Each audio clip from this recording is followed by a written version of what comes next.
Assalamualaikum warahmatullahi wabarakatuh. Selamat sore, salam sejahtera untuk kita semua. Perkenalkan, saya Erinaldi, Esos MSI. Saya merupakan salah satu dosen tetap di Setia Lanjang Kuning Dumai dengan NIDN 1029057001. Adapun mata kuliah yang saya ampu adalah Studi Birokrasi dengan bobot 3 SKS dengan rincian 1 SKS untuk teori dan 2 SKS untuk praktek yang dipelajari pada semester genap ini. Dalam proses pembelajaran ini, saya menggunakan metode DIA, Delivery, Interaction, dan Assessment. Adapun capaian pembelajaran mata kuliah ini, saya akan menilai dengan sikap menunjukkan sikap bertanggung jawab, etis, dan peduli terhadap persoalan birokrasi dan pelayanan publik. Kedua, pengetahuan menguasai teori dan konsep sistem birokrasi termasuk struktur dinamika birokrasi Indonesia. Ketiga, keterampilan umum mampu menganalisis, mengevaluasi fenomena birokrasi secara ilmiah baik melalui kajian teoritis maupun empirik. Kelima, keterampilan khusus mampu mengaplikasi pemahaman sistem birokrasi Indonesia dalam diskusi, penulisan ilmiah, dan simulasi kebijakan publik. Dari hasil pembelajaran mahasiswa diharapkan mahasiswa mampu menjelaskan konsep studi birokrasi di Indonesia secara teoritis dan konseptual. Mahasiswa mampu mengidentifikasi struktur, fungsi, peran lembaga-lembaga negara dalam studi birokrasi Indonesia. Mahasiswa mampu menganalisis dinamika birokrasi terhadap pelayanan publik Indonesia. Mahasiswa mampu mengevaluasi isu-isu birokrasi kontemporer dengan pendekatan ilmiah dan argumentatif. Adapun kajian pembelajaran mata kuliah birokrasi yaitu konsep teori birokrasi, struktur dan fungsi birokrasi formal dan informal, perilaku dan budaya birokrasi, pelayanan publik dan prinsip good governance, isu-isu kontemporer, digitalisasi birokrasi, simulasi kebijakan publik, dan lain-lainnya. Adapun sistem pembelajaran yang saya lakukan adalah dengan melakukan perkenalan, membangun keakraban dosen dan mahasiswa, yang keduanya saling melakukan brainstorming dengan harapan bisa menciptakan lingkungan yang kondusif, bebas, dan terbuka, mendorong setiap mahasiswa untuk berperan aktif. Selanjutnya saya akan membahas kontrak perkuliahan, yang mana ini adalah membuat kesepakatan bersama terkait proses perkuliahan berjalan, termasuk topik pembelajaran dan tugas agar mendapat gambaran dan pelaksanaan perkuliahan selama 1 semester ke depan.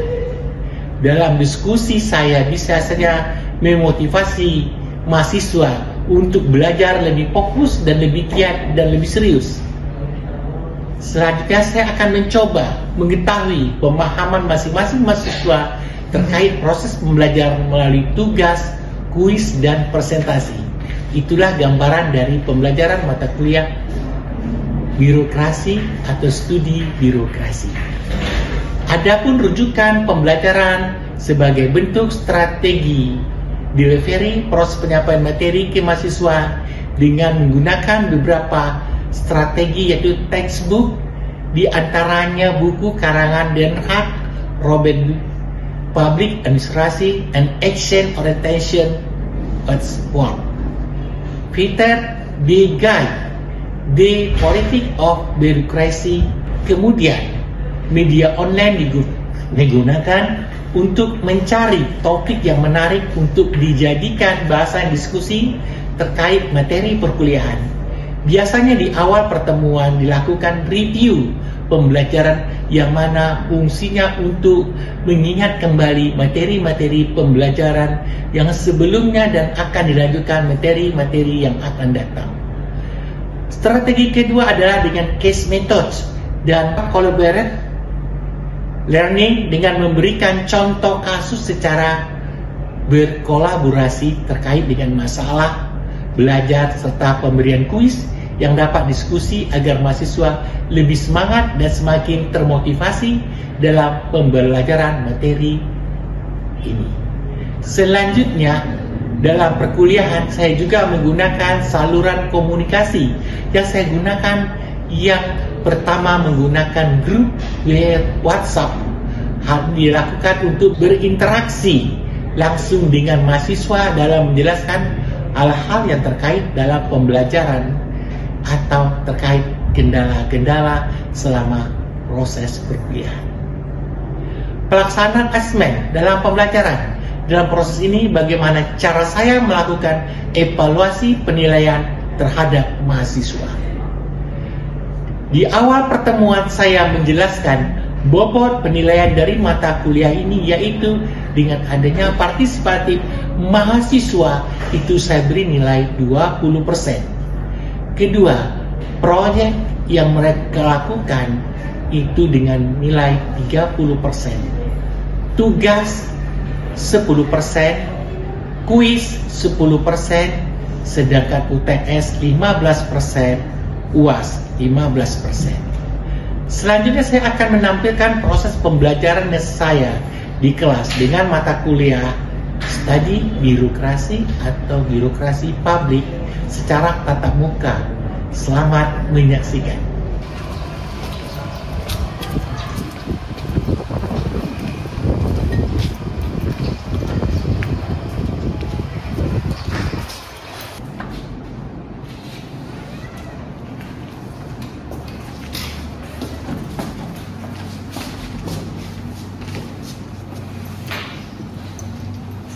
Ya. Assalamualaikum warahmatullahi wabarakatuh. Waalaikumsalam warahmatullahi wabarakatuh. Apa kabar semuanya anak-anakku? Alhamdulillah sehat. Luar biasa kita hari ini ya. Coba saya lihat luar biasa. Oke, mantap. Terima kasih. Saudara ketua, saya minta saudara untuk mengkoordinir rekan yang hadir dan lihat, saya mau mahasiswa semua untuk mengisi absen kehadirannya sesuai dengan link yang telah ada yang saya buat, dan kepada ketua untuk mengkoordinir melihat siapa yang tidak hadir. Oke, baik Pak, saya mengerti. Bisa Pak. Oke, buat mahasiswa semua, tolong di absen sesuai dengan link yang telah ada untuk kehadiran, dan buat ketua tolong melihat siapa tidak hadir pada hari ini, pada pertemuan kita. Baik Pak. Tiga. Anak-anakku, untuk mendapat ridho Allah hari ini supaya ilmu kita bermanfaat, saya minta bimbingan doa oleh ketua buat acara hari ini. Tiga. Saya minta ketua untuk bisa memimpin doa untuk pembelajaran sebelum kita memulai pembelajaran hari ini. Baik Pak, izin kepada Bapak dosen untuk mengawali perkuliahan pada pagi hari ini. Marilah kita berdoa menurut agama dan kepercayaan masing-masing. Berdoa mulai.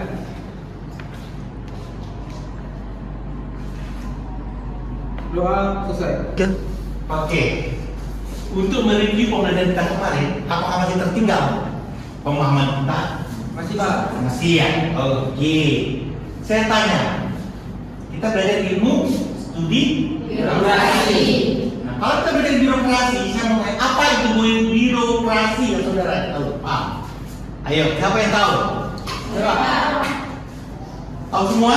Tahu Pak. Siapa ya? Coba, Jen. Birokrasi adalah suatu sistem organisasi yang tersusun secara hierarkis dan dijalankan berdasarkan aturan dan prosedur yang tetap. Oke, aplaus buat ada yang ingin menambahkan apa itu birokrasi? Saya Pak, Coba. birokrasi itu adalah organisasi atau sistem yang fakultatif dalam menjalankan tugas pelayanan publik. Oke, terima kasih. Aplaus sekali lagi untuk tapi udah paham ya itu apa birokrasi ya? Ya Pak. Ya. Oke anak-anak, anak-anakku yang berbahagia hari ini. Tadi kita udah nge-review pembelajaran kita kemarin dan terjawab oleh saudara-saudara. Sekarang kita masuk pada materi baru tentang klasifikasi birokrasi. Saudara udah paham apa itu klasifikasi birokrasi? Sudah. Oke. Kalau kita lihat dari sistem pelaksana birokrasi terbagi dua. Ada sektor privat dan sektor publik. Saya tanya dulu, apa itu di sektor privat? Siapa yang tahu? Ayo tunjuk tangan. 2, 3. Oke, anak-anakku. Tadi kita udah mereview pembelajaran kita kemarin. Sekarang kita masuk kepada materi baru tentang klasifikasi birokrasi. Ada yang tahu klasifikasi birokrasi? Pernah dengar? Pernah. Pernah. Oke. Nah, klasifikasi birokrasi dapat dilihat dari sistem pelaksana birokrasi terbagi dua. Satu, birokrasi sektor privat dan sektor publik. Siapa yang tahu sektor privat itu seperti apa? Ya, Pak. Ya. Saya Pak, Oke, coba lihat. menurut saya birokrasi sektor privat itu adalah organisasi yang berorientasi pada keuntungan atau benefit oriented Pak. Iya, aplaus buat dia. Selanjutnya, siapa lagi? Silakan. Birokrasi sektor privat tuh kayak pribadi atau tertutup, Pak? Pribadi Atau tertutup. tertutup. Aplaus. Oke, sekarang kita coba. Apa yang dimaksud dengan birokrasi sih? Kita tadi udah dengar ya, dan teman-teman mengatakan sektor privat. Dah. Ingat, kita birokrasi sektor privat, artinya birokrasi adalah pelayanan. Bukan hanya publik, di swasta pun ada.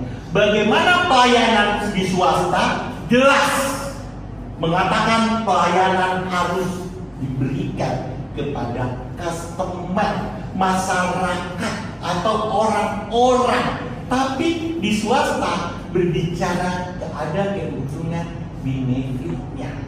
Kita lihat dari swasta bagaimana memberi pelayanan kepada masyarakat. Paham di sini? Paham. 3. Oke, Nana. Tadi kita udah berbicara pada sektor privat. Sekarang saya mau nanya di sektor publik. Ayo, siapa yang tahu sektor publik? Saya, Pak. Oke, sekat. 3. Oke, Nana. Tadi kita udah berbicara pada sektor privat. Sekarang saya mau nanya birokrasi dari sektor publik. Ayo, siapa yang tahu? Saya, Pak. Coba Hafiz. Menurut saya, Pak, dari birokrasi sektor publik itu memfokuskan diri dalam melayani masyarakat yang baik, Pak. Masyarakat yang baik. Aplaus buat saudara. Selanjutnya, siapa lagi? Silakan. Birokrasi sektor publik itu adalah kebijakan masyarakat. Contohnya pemerintah pusat atau pemerintahan daerah, Pak. Terima kasih, Aplaus. Oke, saudara-saudara. Tadi sudah dijawab oleh beberapa teman menurut argumentasi mereka. Birokrasi sektor publik. Kalau sektor publik contohnya adalah pemerintah pusat, pemerintah daerah, adanya suatu regulasi aturan yang memberi pemahaman dan penjelasan bagaimana memberi layanan kepada masyarakat sesuai dengan regulasi ketentuan yang ada, baik dari pusat tingkat tinggi sampai ke daerah. Ada ketentuan. Siapa yang melakukan ini? Adalah birokrat atau aparatur sipil negara. Contoh, pelayanan rumah sakit. Bagaimana memberi pelayanan kepada masyarakat? Tentu ada dari adanya dinas kesehatan. Seperti itu, paham di sini? Paham. Oke, saudara-saudara semua. Sekarang kita dilihat dari arti luar dan sempit. Birokrasi terbagi dua. Birokrasi eksekutif. Siapa yang tahu? Tunjuk tangan. Ada yang tahu? Coba. Birokrasi eksekutif itu orang-orang yang menjalankan di bagian Sekda, sekretaris gubernur, dan kepala dinas contohnya. Oke, aplaus dan terima kasih. Yang lain? Siapa? Coba diterima. Bisa? Oke, saudara. Sekarang kita lihat dari arti luas dan sempit birokrasi eksekutif. Siapa yang tahu? Ayo coba. Menurut saya birokrasi eksekutif itu adalah operator yang menjalankan di bagian pemerintahan, contohnya itu kayak sekda, sekretaris gubernur, dan kepala dinas. Oke, terima kasih. A+.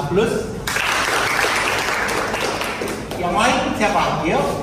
Oke, silakan. Jadi birokrasi eksekutif itu dia birokrasi yang di dalamnya orang-orang itu menjalankan suatu pemerintahan. Contohnya itu ya seperti sekretaris daerah maupun gubernur. Oke, terima kasih. A+. Birokrasi eksekutif menggambarkan sebagai pimpinan pada suatu daerah. Kalau pusat adalah presiden. Kalau daerah eksekutif itu orang pertama ya, adanya gubernur, bupati maupun wali kota.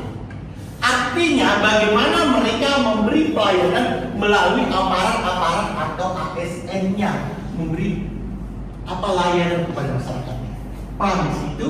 Paham. Selanjutnya kita berbicara tentang birokrasi negara.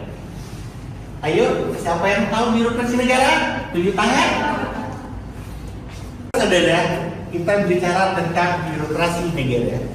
Siapa yang tahu maksud dari negara?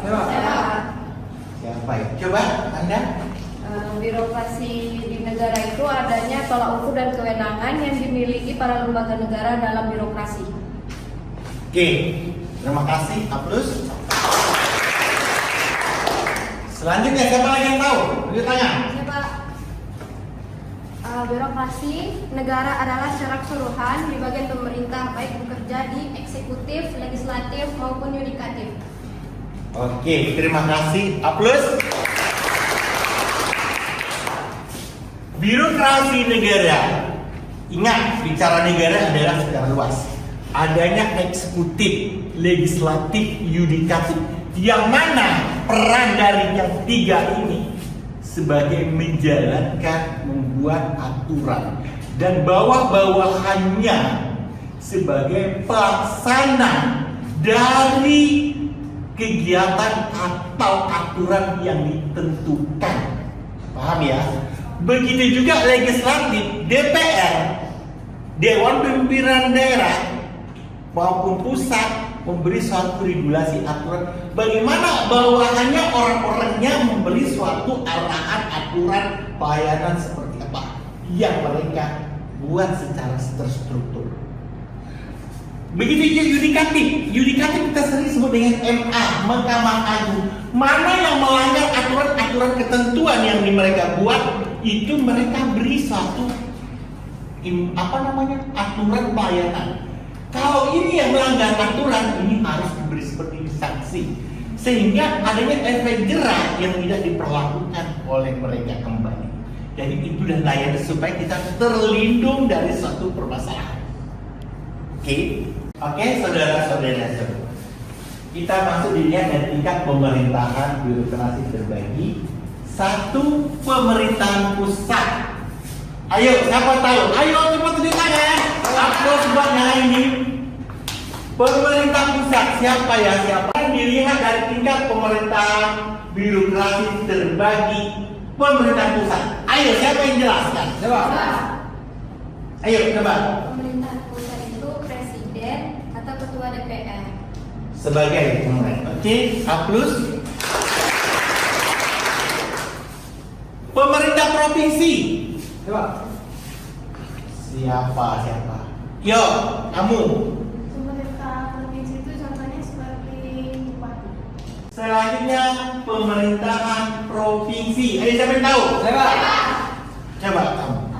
Pemerintah provinsi itu Pak, di kepala gubernur Pak. Boleh gubernur. A+.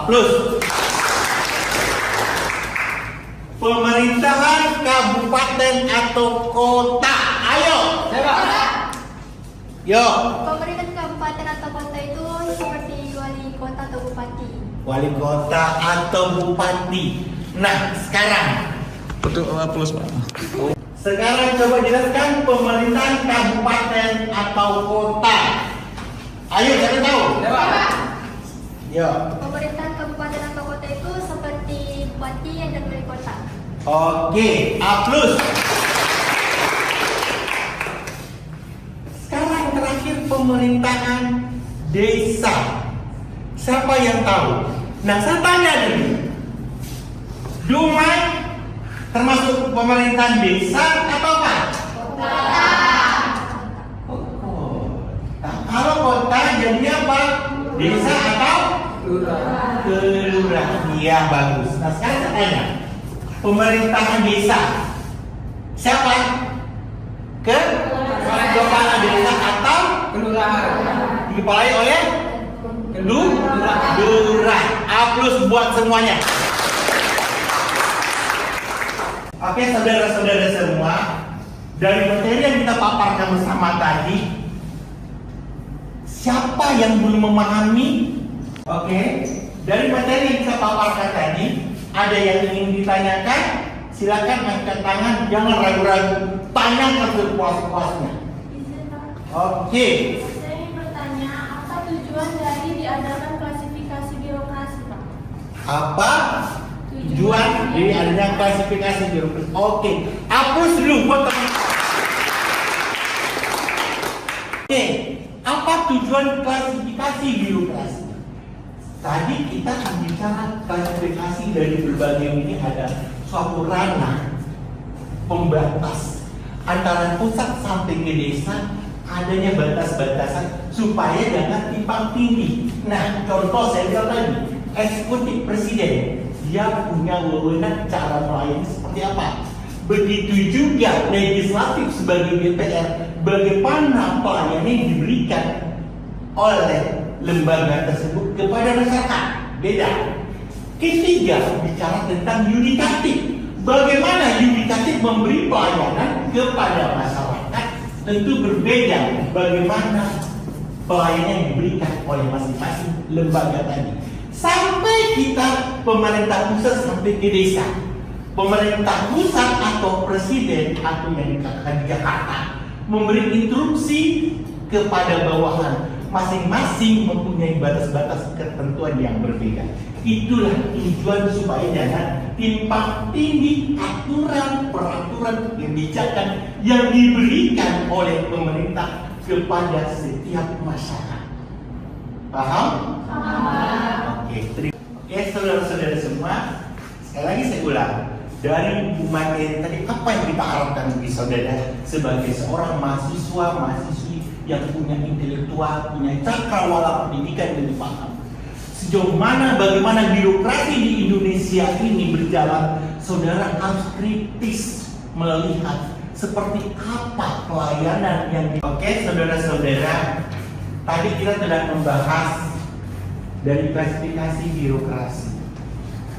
Yang mana materi ini adalah memberi tuntunan kepada seorang anak saya sebagai mahasiswa yang punya intelektual tinggi, bisa memahami bagaimana pelayanan birokrasi yang ada di Indonesia.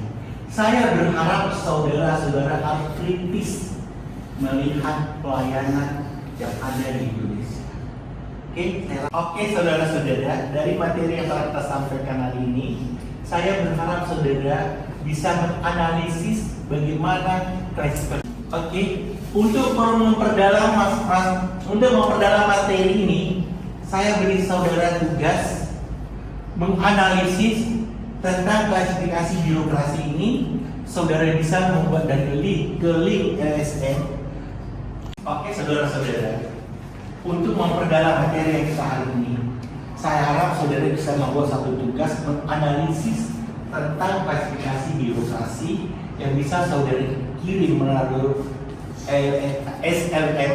LMS, Pak. Oke, saudara-saudara, untuk memperdalam materi pembelajaran kita hari ini, klasifikasi birokrasi, saya ingin saudara membuat suatu kesimpulan analisis dari klasifikasi birokrasi ini untuk dapat saudara kumpulkan pada pertemuan selanjutnya minggu depan atau saudara kirim ke LMS. Oke? Dipahami?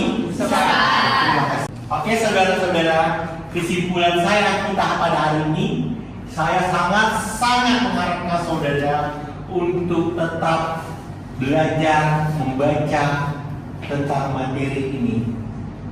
Saya berharap saudara jadilah seorang mahasiswa yang berintelektualitas yang tinggi dalam suatu permasalahan yang kita hadapi. Oke?